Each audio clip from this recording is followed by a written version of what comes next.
C'est samedi que se cache dans la responsabilité affective. Réflexion sur l'oreiller.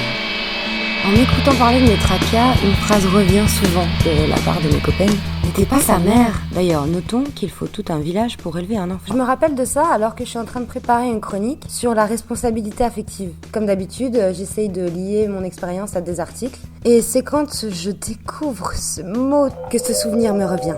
Le mot, c'est codépendance. Et sous cette définition sont nés quelques échos.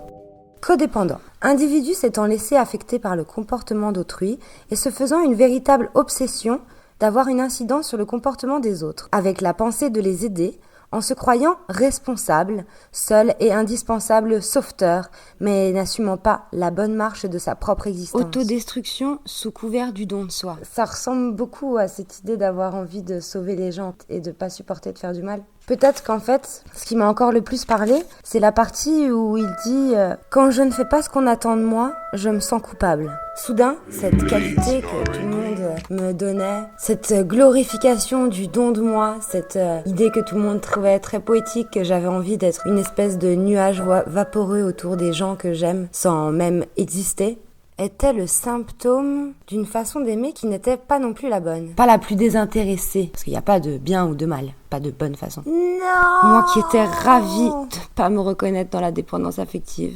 Je le savais, l'attente créait le manque, j'étais autonome. J'avais pas besoin d'être avec quelqu'un. C'était d'ailleurs plus simple puisque j'avais pas vraiment de reflet sur mes défauts. Bon, je découvre ce mot, je fais l'examen du « me serais-je raconté des histoires ?» Mais avec les années, l'expérience, 30 ans, j'étais déjà sur les pistes qui démêlent ce genre de processus. Non, à un moment donné, je m'étais bien rendu compte qu'il allait falloir que je sois heureuse si je voulais vraiment le bonheur des autres. Et ça demande déjà tellement de taf que, sans le vouloir, tu t'occupes un peu moins des autres. Les pistes. Être plus vrai, pourquoi pas s'inspirer de l'honnêteté radicale. Savoir décrypter ses émotions, ça c'est dur. Aller au bout de celle-ci, ça parfois c'est cool. Savoir les communiquer, oui. Certes, c'est pas l'idée de la séduction qu'a voulu nous apprendre James Bond. Mais celui-là, il serait vraiment temps de le descendre de son piédestal. Accepter la réalité de ce qu'on vit. Ne pas se voir comme quelqu'un de malade, s'aimer. Après, il est clair que dans ce monde-ci, souvent on n'a pas le temps. Et qu'on est dans une espèce de pâte gluante de mélange d'énergie des autres en permanence. Souvent, quand je fais des cauchemars, c'est des cauchemars d'envahissement. Je sais pas si vous le sentez. En ville, on est mélangé à toutes les énergies des autres. Se recentrer, c'est vraiment difficile, même au niveau des énergies. Donc pour les personnes qui ont du mal à se recentrer quand il y a du monde autour, comme moi, du mal à régénérer leur énergie propre, leur guérisseuse intérieure, hello, ça peut commencer par prendre la responsabilité de se retrouver ponctuellement seul, physiquement. Il paraît que c'est la nuit, surtout, que tout ça se fait. Et si on imagine que notre énergie irradie comme un halo autour de nous, on se doute bien qu'en dormant auprès de quelqu'un, il y a mélange. C'est bien d'alterner. Enfin soit, codépendance, dépendance affective, c'est toujours donner à l'autre le pouvoir de notre bien-être. Et inversement, tu empêches l'autre d'être responsable de son bonheur, en l'accaparant. On chie sur son autonomie. Cette phrase, je me la dis souvent. Le mieux, c'est de demander, pas penser à la place de l'autre.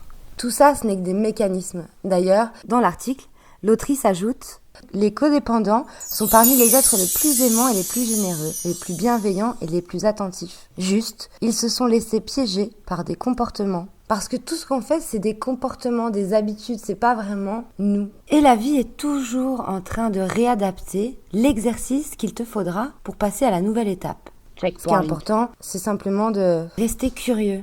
On parlait pas de responsabilité affective. Si, c'est que en fait, parce que c'est pratique pour ce qui est de la responsabilité affective, de pouvoir communiquer avec l'autre ou les autres. Il s'agit pas de définir des règles ni de suivre un protocole, mais d'avoir un max de cartes. Et c'est mieux de savoir quelle carte on a dans sa poche. Et on définit ce qu'on veut quand on sait ce qu'on veut pas. Et rien de tel pour le savoir que de vivre. Mais tout n'est pas de notre ressort. Alors qu'au retour des vacances des CCQ, j'ai essayé de vous faire une chronique de ce que j'ai appris pendant l'été. J'ai essayé de le dire avec des mots et ça pouvait sembler peut-être un peu farfouillesque et mal exprimé. Jusqu'à ce qu'un jour, sur le retour pour rentrer chez moi, une parabole m'est apparue. Je marchais dans une rue. Au moment où je suis en train de marcher, où je me dis que j'ai froid et que j'aimerais bien prendre un bain de soleil, le ciel est totalement gris et donc il n'y a pas un seul rayon de soleil. Tout ce que je pouvais faire, c'était d'essayer de savoir où me placer pour être au soleil quand il arriverait. Vu l'heure, mon instinct, mes souvenirs, le trottoir de gauche me semble intéressant. Donc je me mets sur le trottoir de gauche et je continue d'avancer. Quand les nuages se sont dissipés et le soleil est arrivé sur nous.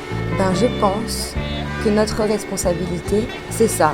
Toujours se placer au mieux via nos connaissances. Et puis, continuer de marcher en attendant que les nuages se dissipent.